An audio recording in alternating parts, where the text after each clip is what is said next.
okay yansan samanansi enfamfiri the star boy Mohamed Kudus aso yana jeni nkomo woni se na me no kasa Kudus Mohamed a join him Europa League champions Tottenham Hotspur eno a mira me no tinkomo wabra twaso ni alante ya okwe medical ekwasan contract ama onso nya bihwe e wo Chelsea fidie so na ena woni ya announce no Tottenham Hotspur player yansan ketu akwa na star boy or the stone boy overload ana Chelsea no so overload era no so Chelsea yede video no ma niam nyina atumi cross na rumors so men say can say stone boy you know $350,000 and yeah confirmed a rumors what Chelsea say mun sama yede airport the star boy yenya confirming as Tottenham Hotspur player yansan ketu akwa Mohamed Kudus ana Chelsea o so no screen so no we star boy what Chelsea onya Tottenham no muni amadika kata Ghana for say yesre mu amuntu for Manchester United yanto bia what say ya fasa into say onya bo say what say na yen se Tottenham because say Tottenham afa che bruta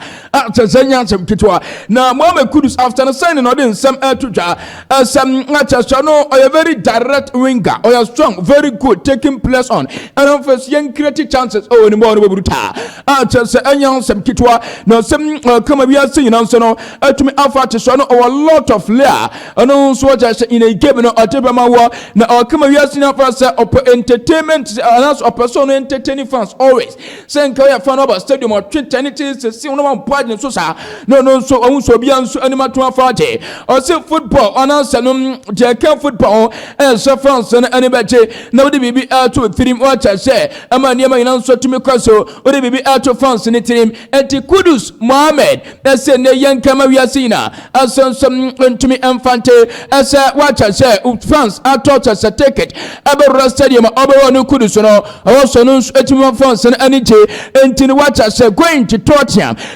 fans no bia ma na ninja said Chelsea no former vice president Dr. Mahmoud Bawumia and the former president Nelson Excellency Nelson na do dem kwakufo do muina esi afa filia anya senketwa no ene Kudus say mama maninyi say because of the city and more and no some atumi afa pa edem ankwama no so atumi apa no see Rufa Champions League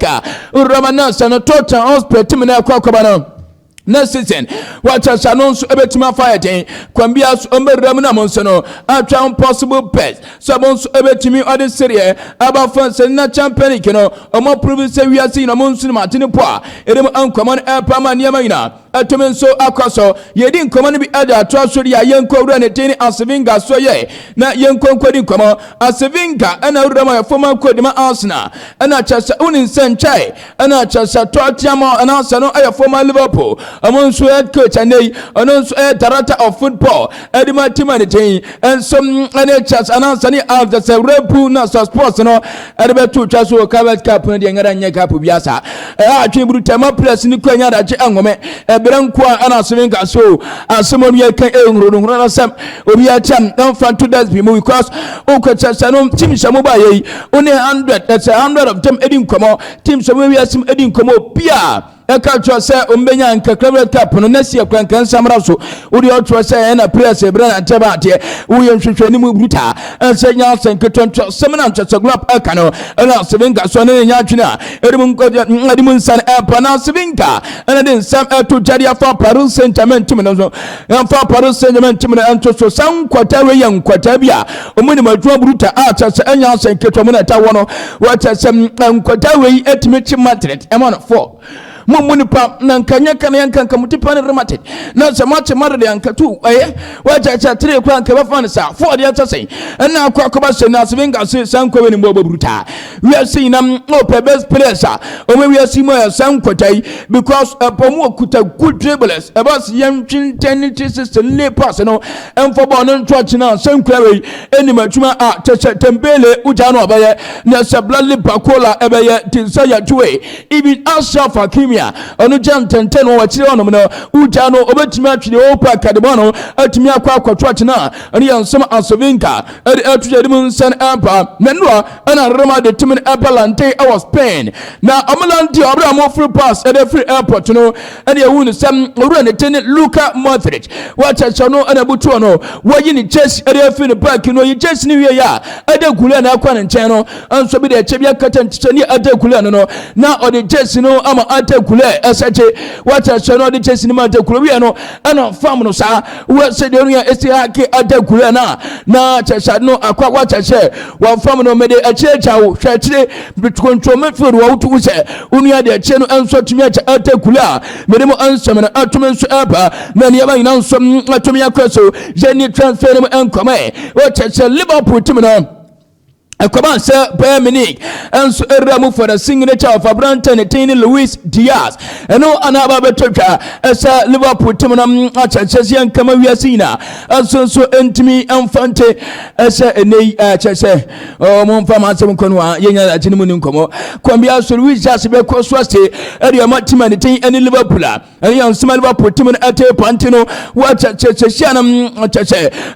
Bayern Munich interest mu twei e wo yetima Abraham Tini Luis Just mono report am say can Liverpool and I just say watch so no ehu abrantani no come we are seeing na 240 as Luis Just is not for sale element sen enso to me aba yeni abrantani tini kan ka no glu enkomo woni sa nanka interteam na just say owu kan ka no glu ati owu ni dibia no de secure benya no akwa Richard Ross no attach no from Palmeiras team no na no anaba beto twase ne kan ka no glu enya na just say odwani chese na karata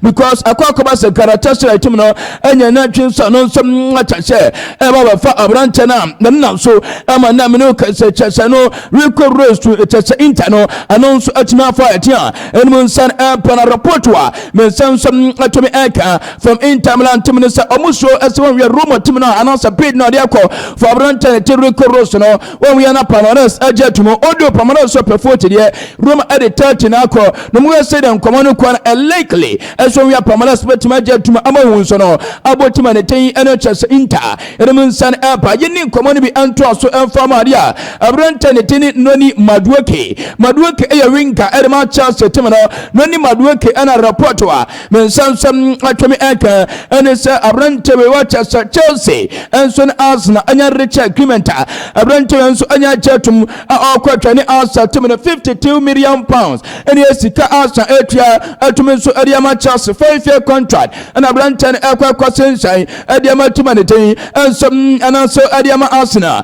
Edmund San Apa na Urama Rapportua Mensa Kan Sabranteno a future Sanom America Obelan to England na no Kwasna Ekwa Americano no so Atmason sign contract na Edmund San Apa Maniamina Atumen so Akoso Atama our year Jumajenusuna and na Friday and Chelsea Arsenal Casa ebe send document and the Chelsea ni Arsenal send document ni wia Abraham from America ba no so ba sin contract e ma team anything and Arsenal dem san aba Abraham ten Nicola Jackson and so player the match Chelsea say after so much time Abraham ten and Chelsea no ni Madueke after team dem akono. The next player, the Batima for the Chelsea, Nicola Jackson. Only say Jackson, say Siano, I know I'm quite so we are playing time because Joe never said Juma Oje, and yeah, Juma Lientila, Papaya Ojanum, a match of Sonia, now soon some to me a fire,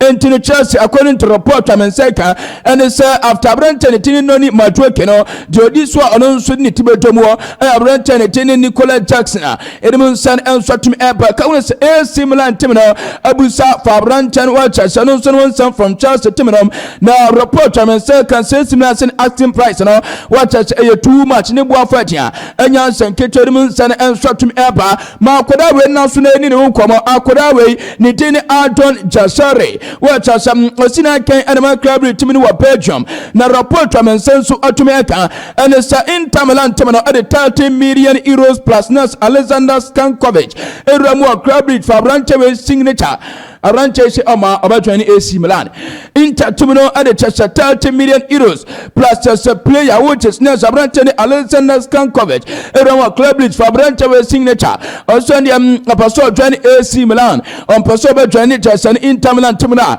Eraman Sanam so atumi Eba ama niema ina cross Abrantano I reject Inter offer na Eraman Command Emma Kama Ojumadian so na Inter one ma rebate Simino and Abakwa Kosha Inter no ma discuss Abrantani ne tin Christian Aslani anso amaniema ina nso tumi akaso Aslani wacha se report wa mensanso atumi aka sasa ka wan say two clubs enya breche agreement abranta ne tin Aslani anso ebetumi adwane tuma ne tin ane Robert side mu nkwamano ema wo tuma che no som fa uko ekati kecheso na yeni uko ekati ka unkwama fam fa abranta no we na sanum acha report wa mensanso atumi aka ane sa Antoine Frankfurt anso wacha se amobi fa abranta ne tin anansa no Liverpool tim na aramu Antoine Frankfurt akope uko ekatike na otwen esa wacha se Napoli abafa Darwin Nunes awdasoi ansa na chasa no so ne sika no akofa ugo ekatika erimu san atumi aba na chasa uko no oya strike buta na mo wafafon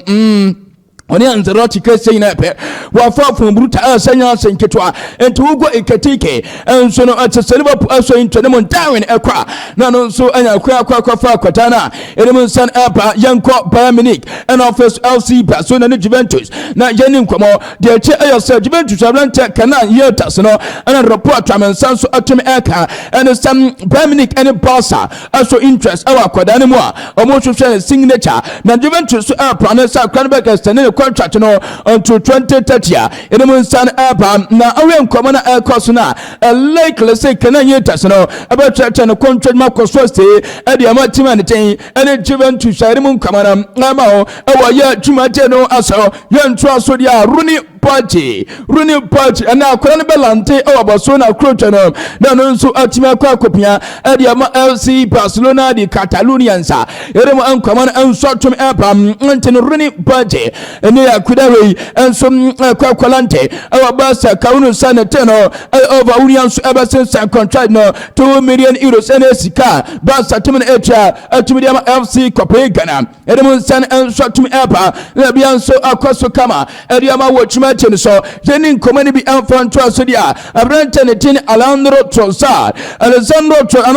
Trossard no report amense kansa Arsenal ayama sam ngamba abrante na afia satimnam enso atumi ako na report amense kansa Jose dos Santos Alvaro Moreno the special one and in the front about everyone for Cordano signature and san enso atum e report wa mensa kan samuya ngaran for contract offer bia enkwato Arsenal nemo manso interest ewa Cordano mu asa kabale senei bibia tutu amaka kofa Cordano no so ebepia we papa because 30 years what chance no so bepia na tumenso ade amatima ne ten and for na ba chade mu san eba couldn't to report amense kan and say Lakers Arsenal team no about 20 million pounds at a free team also for Alejandro Trossard and mu san enso tum eba sena rebatis confidence in ewom samon sabaka rantan ten and Anthony dos Santos and Paulo Almeida and mu san enso tum eba Anthony Abrante we Manchester United player na kokoba so United no force bruta chasanya senketwa na ko rebatis last season no say Ronaldo Messi kurama anonu atimi tanete sesesion na chasebo no nsom atimi datena erimu san banano anaba betodwa esa rebatis team no ese ne yen kama wi asina nsom atimi amfante esa wacha Anthony dos Santos Alvaro no wacha monso ababa fa da nemum diaka esa nisiko dina otwibia no sonodo Anthony hwam so William Swa, among so be fair Munsan and Sotum Eba, Manchester United one of our genuine commadia Eba, Manchester United consideration and Sabeka Aston Villa Abrante and the and it's Ol Watkins, no Abe Manchester United, name some Sabeka Ol Watkins, I just say Omajai Abrante or Dan Busui, then the day and it's Rasmus Winter Island, and some Netetum and Sana, then Sansu Atimaka Ol Watkins in Chamane, or Kuno Anua Kwakwa Manchester United because Manchester United sebe no so ebenya twafo e de ma branta ne ten NHS Rasmus Winter Island no akwa ya manso a elemo san bana Marcus Rashford e branta be na so adin bruta a chese enya so ketwa Rashford no yakache ne sem e ma metreni onto so be new club no akwa eno a yankwankwa uni asaba training na unim de oye sesi na oteta na chese owura ne ten asano Ruben Amorim enya fi Manchester United training grounds no pe ofu on ma no obebura won say wa training no akọ no ba bi enu obi about training grounds as 4:45 p.m. and obaye obedu on no na cheche amorum kodu ko na after men found about 5 minutes later and no so ba ya obe training ya and so dem nkomo no enso tum eba ma ne mayina atumen so akwaso yan trust na ye ne nkomo dia Bologna tum no enso asane Ciro Immobile from Besiktas edim nsane enso tum ema kama ewa ye adwuma de ne so ntino Bologna new sign na waba ne mu new striker Ciro Immobile former player Real Napoli ne wadwani Bologna enya senketwe dem nsane eba Southampton na sano aye chese Leandro Paredes enso no enya adwani baye Boca Juniors timro Argentina edim nsane eba woni sam ne abranto ne nkwada bidem eno taso no one chese president edema timaniten ene Boca Juniors Roman Rekeme ene datop o mwan kasa na Sanders no ne nkwada brema no penema Boca ansana oba Europe ene datop no ene ne also join mo back no ene wansia onso hwe no skin so yen trust Jamie Vardy striker ene Manchester City team no se do free agent otifia oni team na de eba some former West Bromwich Albion coach Carlos Cabron na wa join team na ten enso ene Valencia we run Fabrante we signature se bia betutoma anko ba fa no nso kopia ede ma Valencia team na Edmondson enso atumi eba Jordan Henderson former midfielder Edema Liverpool former midfielder Edema Ajax Amsterdam and our first of Saudi Arabia no enso enya kwasa 2 years ede amatima na ten ene Brentford wa Edmondson enso atumi ema owajuma ten so ka uno se otwaniam as free agent Edmondson eba ka uno sam medical any paperwork no weekend si unia ba nenem announcement no ebe next week because on person obey tension ayibia na kwakoba se ama chese je kochota omonsom na busana nso raho because last weekend and omo ya brante no ayi no enti na wotwe ebe ne ntan konkoba se na wotwe na u chese ebe anonso se u coaching for front no o si because of respect to woman je kochota ntino next week nim and nso ebe san and say announcement ebe ba nem paperwork ni na we can see obe sin san edem san eba for Jamie McCarthy eto na say James McCarthy for no to so na obi anhwe no akwada no nie ono na captain Edema England under 21 on board Bobruta Ayesita Abrante report from can say not for us no run for Abrante signature Edmund Sanam and so atom air Morgan is right un say o free timum akọ entinem denim and James McCarthy and am question replacement Edmund Morgan is right from Manchester City Edmund San and so atom air Juventus timum ready so about 20 million euros Peter Sporting SA Odeba for Abrante and so Apeto Costa Edmondson enso atumi eba na manyama ina nso atumi akoso ediama owoye dwumate no enso wa chase na chase Juventus omoje sasika omojam amode sasika ombenya no kwa akwafa akwata ne ten ene Francisco Consicao permanently area fi report team ne ma Edmondson enso atumi eba ka unu sam Francisco Consicao nanka chase report team no ese ohwe 30 million euros ene also ateso area about 25 million euros Juventus and now pay almost 24 million euros mum and a kofa kuran signature support to abejatum se onyintum enta se Villa Boas mu atwa omotwen ekodu on mamra ne nkabia yen ata se na beche state to not se the update na ebeba ma niam ina no atumi akoso uru comment ne atwa Facebook no so Sports Star TV uru atwa o YouTube no so Sports Star TV ne akenka area ma makatwa like se no bia so enya bi anhwe update no eguso aflora eflo yen trust last Thomas captain Kylian Rodriguez a report am say Casablanca we enya cancer na after the cancer nya no akwa test no test abane say unu ho ya enya say ketu a chese nema ina no akwaso ade ama na Edmondson ensotum airport no medical test Casablanca ni kwe no chese no yo next obetima ya dwam na de ama Las Palmas edemo enkwama ensotum airport Franco Mastantuno Toso na ni no nkoma akwada we ni board Bobruta o free chance no etima ne ten River Plate join nature say no Rama tetimina enya senketa report am seka and it's 14th of August Abrante no ebe join Rama tetimino oh any birthday ni 18th birthday na no so ebe join Rama ted ebe ya juma no atumi so adiamo Edmondson eba Manchester United ebe shia Chelsea obesha Chelsea na okosha Chelsea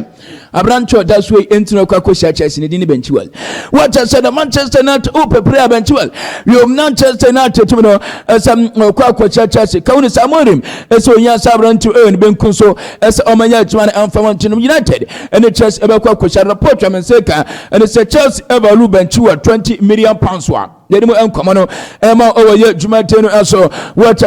anya confirm say Atletico Madrid decided say Ramu Fabranta Nitin ene Chelsea Kuti Romero Cristiano Romero eno edemu san eba unin sa Sabrantwe atiku show interest atiku amfabi di bia nkoma to chamfo ne signature atiku ene to cham eni nkomo nemum omu show interest omunya na ankomo pe na sesia de omu sesia interest ne anya firimo omunya nkofa Chelsea Kuti Romero biema edemu san eba fona bachi ene Chelsea Sabranta Nitin ene Marco Asensio edi nkomo akwachiri bruta Abrantwe enche obetimi adwane fona bachi timino no nonsom atumi akwakopia and Jose Dos Santos Alvaro Moreno the special water edemu san enso atumi Pantino Marco Asensio to Fenerbahce no eyewie yugwa enche unianso abetwane mo no nonsom atumi akwakoya atuma edemu san enso atumi eba sesia fana granite ne ya ede free page wo omunya gitum na na Sabrante no enso atumi adwane Fenerbahce edemu enkomo no atumi ema kama Marcos Dos Santos Alvaro Rashford seseminu kase Rashford ababeye tese priority area ma pasa because akwa say Luis Diaz according to Liverpool untouchable sesem Abrante anything and so any Chelsea no so Nico Williams attach and contract him area ma team anything and Atletico Bilbao intakwa say Sesiano main priority area ma pasa e left wing go akwa Marcos Santos about Rashford wa Abrante anaso run tenancy data flake so no enya area tompanfo nim say we anya we omonkofa na sente say Rashford no ena be ya Chelsea no tennis no play over 20 a pass at Tumino, young fast way in Chatwadia, Ghana ni Abrante. Yes, David Odro, Akraweswa, on Pia Edema, Pasa Atletico, report to Amen Sanso Atimi Eka, and they say, what I said, Girona Timino, a room for Quadaway signature. Yes, Girona, a monitor, Quadana Ocanimo, a cinema in Abacos, a report to Amen Sanso Atimi Eka, and the Somian combatant permanent, Nemo Pasa say permanent party, Onyano, loan Enobejano, Intino, Elekisa, Quabe, Jenny Girona alone. Na Ameripamba se nyam akwa kofa na adia edemu nsano enso atumi pama niema ina akoso ete ama owoye jumadenu enso Don Carlo Ancelotti a chance wachache ohanuma yeno no ebedi ensomawru a efra monani apa no emu enkomo na wahunu de no nso no ewona so ya ojensom epa wachache maka twose join you on Facebook join you on honom na oro comment no eto Ameripam yebekenkan kama etomensom ate amao na bibia nso atumi akoso YouTube no o join ye na Sports Touch TV share no bia enso no enwun ateta udwa kwaso in the world of sports